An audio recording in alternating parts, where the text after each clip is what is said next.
दोस्तों सब्सक्राइब करें और इस बेल आइकन को दबाएं और पाएं वीडियो सबसे पहले।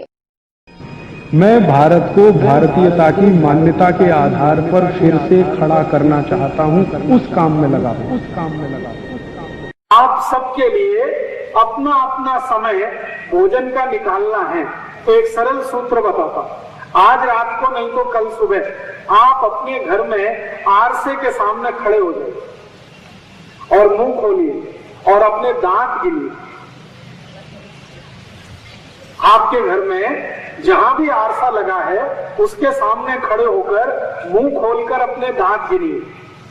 आपके कितने दांत हैं? तो आप कहेंगे 32, कोई कहेगा 30, कोई कहेगा 28, कोई कहेगा 26। ऐसे सबके अलग अलग होंगे। जरूरी नहीं है कि सबको 32 हो, ये भी जरूरी नहीं है कि सबको 28 हो, अलग अलग होंगे। तो सभी व्यक्तियों के लिए भोजन का समय भी अलग अलग तय होगा। तो आप पहले कल गिन लो अपने अपने दांत कितने हैं। जितने आपके दांत हैं उसके हिसाब से आपके भोजन का समय नक्की होगा। कैसे होगा? आपने भाकरी का एक टुकड़ा मुंह में रखा तो जितने दांत हैं उतनी बार उसको चबाइए, उतना समय लगाइए।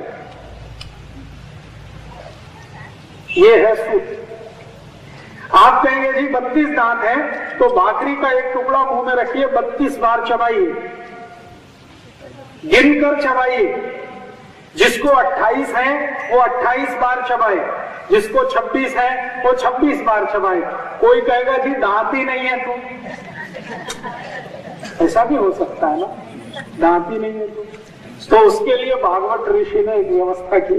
वो ये कहते हैं कि जिनको दांत नहीं है वो ऐसा भोजन खाएं जिसको चबाने की गरज ना हो। जैसे फल खाइए, फल खाइए, उसको चबाने की ज्यादा गरज नहीं है। आम खाइए, केला खाइए, चबाने की गरज नहीं है। नहीं तो फल का रस पीजिए, नहीं तो बासुंदी खाइए, बासुंदी, उसको बिल्कुल गरज नहीं है। बासुंदी खाइए, नहीं तो आप दही खाइए, ताक पीजिए, दूध पीजिए, खिचड़ी खाइए, शीरा खाइए, शीरा, चबाने की बिल्कुल गरज नहीं। तो ऐसी चीजें जिनको दांत नहीं है, खिचड़ी खाएं, शीरा खाएं, बासुंदी खाएं, दूध पिए, जूस पिए, फल खाएं, ये व्यवस्था है। और जिनको दांत है वो चबा चबा के भोजन खाएं। कितनी बार चबाना? सूत्र मैंने आपको बता दिया। आप अपने आरसे के सामने आज रात नहीं तो कल सुबह दांत गिन लीजिए। जिसको जितने दांत हैं उतनी बार आपको चबाना है। भाकरी का एक टुकड़ा, रोटी का एक टुकड़ा मुंह में रखना, 32 बार चबाना, गिनकर चबाना। शुरू में 2-3 दिन आप गिनेंगे, बाद में गिनने की जरूरत नहीं पड़ेगी। ये दांत अपने आप सेट हो जाएंगे और ये उतनी ही बार चलेंगे जितना आपने आदत डाली। ये 2-3 दिन गिनना पड़ेगा, उसके बाद गिनना ही नहीं पड़ेगा। अब ये चबाने का नियम ऐसा क्यों है?